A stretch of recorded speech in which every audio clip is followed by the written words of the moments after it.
Welcome back to AEW Change the World, and we're here with the 4th episode of Tuesday Night Dynamite. An injury has forced us to make a change to tonight's scheduled card, but that will become clear throughout the show.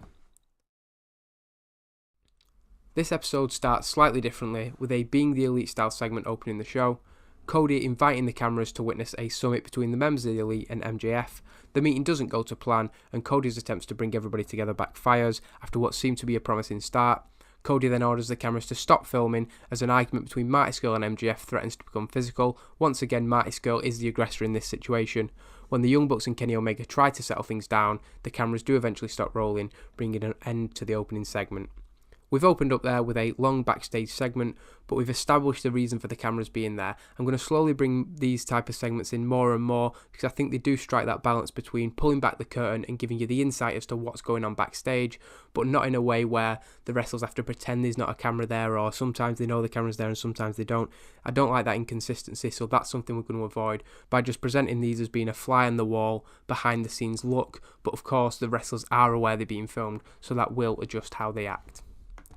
After that, we do get the usual recap of last week's show, with the Best Friends advancing to the Final Four of the AEW World Tag Team Championship Tournament. The show also ended with the first signs of cracks within the Elite, as the previous segment addressed.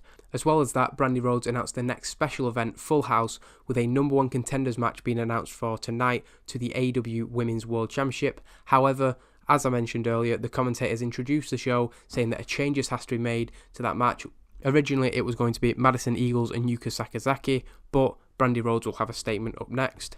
Brandy issues that statement, talking about the injury to Yuka Sakazaki. She promised that Yuka would get a title shot if she returned to take it in AEW, but she was left with no choice but to replace her for tonight's match. Her decision was to put Mizuki into the number one contendership match, meaning that Madison Eagles will face Mizuki tonight, the winner facing Britt Baker at Full House. So that's the injury I mentioned earlier, Yuka getting hurt working for TJPW this week. She teamed up with Mizuki, who is her full-time tag team partner, as far as I'm aware, in Japan, and with the other credible contenders being built up slowly or protected for later, I thought she'd be the best alternative. It also sets up a bone of contention with the other women on the roster because Mizuki hasn't really earned the right to be in a number one contendership match.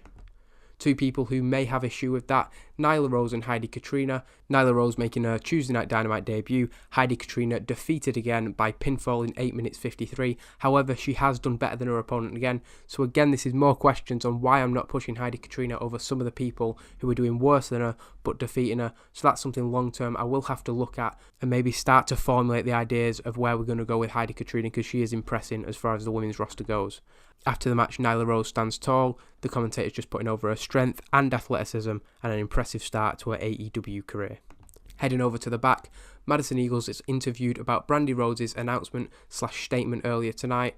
Eagles says that she should be the number one contender because of the two top candidates. One of them is unable to compete while she is still standing tall. However, she is more than happy to do what she planned to do to Yuka Sakazaki to her friend Mizuki. This is just establishing a more heelish side of Madison Eagles' character. She is set as a heel, but she's not really done anything dastardly or wrong so far. This interview and the match later hopefully should establish her more as a solid heel going forward. Match number 2, Matt Cross versus Sammy Guevara. Two good performances again. Sammy Guevara outperforming Matt Cross, but Matt Cross picks up the victory, 11:49 with a death from above. These are two guys who were brought in to be part of the mid-card, but Sammy Guevara is definitely making a claim there to be pushed even higher, and these two and a few others on the roster are making me want to maybe bring in a junior title going forward. After the match, as Matt Cross celebrates, Sonny Kiss has to calm Sammy Guevara down. He's just frustrated about losing and just further establishing the friendship between Guevara and Sonny Kiss going forward. Coming back ahead of the number one contender match for the World Women's Championship, the commentators say that an incident has gone on in the back.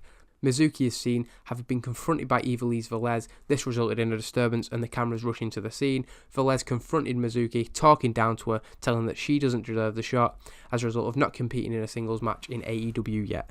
Members of the backstage crew came between them and this allowed the match to go ahead, but we're just establishing there Ivelisse Velez has a bone of contention and she is not happy with Mizuki being in the match. 52 D+ rating, that's pretty good. Mizuki clearly not on the level that Yuka Sakazaki was though, with a 34 individual rating. Nonetheless, as was the original booking plan, Madison Eagles draws with Mizuki after the 15-minute time limit expired. The booking of this match sees Madison Eagles absolutely dominating Mizuki, but Mizuki showing that underdog, fighting spirit and a refusal to give up. Eventually, when the 15 minutes passes, the bell is rung and somehow Mizuki survives.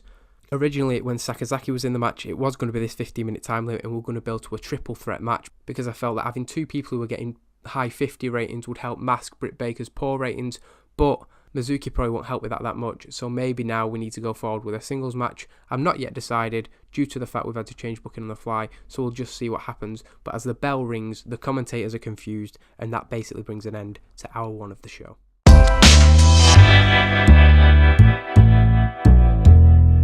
Coming back, Don Callis and Excalibur discuss what happened before the break, explaining that Mizuki and Madison Eagles went to a 50-minute time limit. They discuss what happened during the break. The two women left confused before discussing what may happen to the title match at Full House.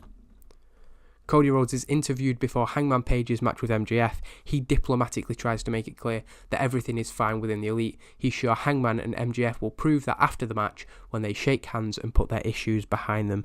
Cody's words saying one thing, his actions displaying that he is really not sure about things. He's trying to smooth things over still, but it's clear that things aren't going the way he is claiming. Hangman defeats MJF in 10 minutes 11 with the Adam's Apple. I don't know what that move is. An injury to MJF there, a hip flexor strain that slowed him, made him put in a much worse performance than he probably would have. But Hangman Page with a 46, it's still not very good, but a D+ is okay. Happy with that. The real story coming after the match, however. As Hangman Page stands tall in the ring, Marty Scurll joins him. He's clearly trying to goad the defeated MJF. Don Callis suggests that Marty is just as bad as MJF, but Excalibur puts over what Marty's had to go through, with Cody trying to replace him with MJF in the Elite. Cody comes out. He's not happy with Marty's lack of sportsmanship. Having tried to remain the voice of reason throughout the Elite's issues, Cody flips when Scurll continues to wind up the defeated and injured MJF. When Scurll gets in Cody's face to rub salt in his protege's defeat, Cody slaps the villain.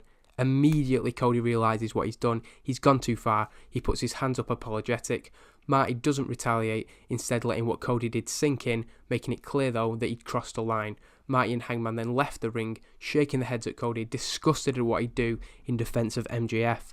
Continuing the developing story here, with Cody looking like he's siding over his own vanity project MJF over the rest of the Elite. From his point of view, he's not seeing what MJF is doing so bad, but obviously everybody else knows what a total whatever he is.